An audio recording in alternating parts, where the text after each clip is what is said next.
লন্ডনে ৬ মাস ধরে চিকিৎসাধীন ইলিয়াস কাঞ্চন, চলছে কেমোথেরাপি।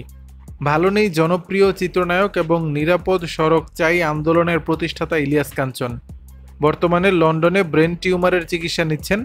সম্প্রতি নিশ্চার এক সংবাদ সম্মেলনে কানাডা থেকে ভার্চুয়ালি যুক্ত হয়ে এ তথ্য জানান তার ছেলে মিরাজুল মঈন। আর তার বর্তমান শারীরিক অবস্থা সম্পর্কে বিস্তারিত তথ্য সংবাদ মাধ্যমকে জানিয়েছেন তার জামাতা আরিফুল ইসলাম। ইলিয়াস কাঞ্চন গত ৭ মাস ধরে অসুস্থ এবং ৬ মাস ধরে লন্ডনে তার চিকিৎসা চলছে। সেখানে তিনি তার মেয়ে ইসরাত জাহানের বাসায় থাকছেন। কাঞ্চনের জামাতা আরিফুল ইসলাম জানান, ইলিয়াস কাঞ্চন গত ২৬ এপ্রিল থেকে লন্ডনে আছেন। সেখানে হার্লি স্ট্রিট ক্লিনিকের অনকোলজিস্ট ভিনায়ার তত্ত্বাবধানে তার চিকিৎসা চলছে।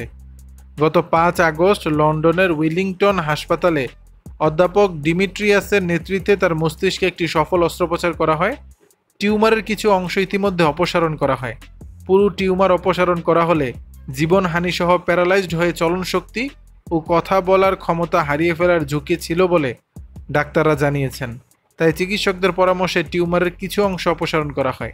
আরিফুল ইসলাম আরও জানান, টিউমারের বাকি অংশ রেডিয়েশন ও কেমোথেরাপির মাধ্যমে নিষ্ক্রিয় করার চেষ্টা চলছে। গত শুক্রবার থেকে এই টার্গেট থেরাপি শুরু হয়েছে। এটি সপ্তাহে ৫ দিন করে ৬ সপ্তাহ ধরে চলবে। এরপর তিনি ৪ সপ্তাহ চিকিৎসকের তত্ত্বাবধানে থাকবেন। দীর্ঘদিন লন্ডনে থাকার কারণে ইলিয়াস কাঞ্চন মানসিকভাবে কিছুটা ভেঙে পড়েছেন। কর্মব্যস্ত জীবন ছেড়ে লন্ডনের ঘরবন্দি জীবন তাকে বিচলিত করছে। থেরাপির কারণে তার শরীরে ক্লান্তি এসেছে এবং কথা বলতেও কষ্ট হচ্ছে।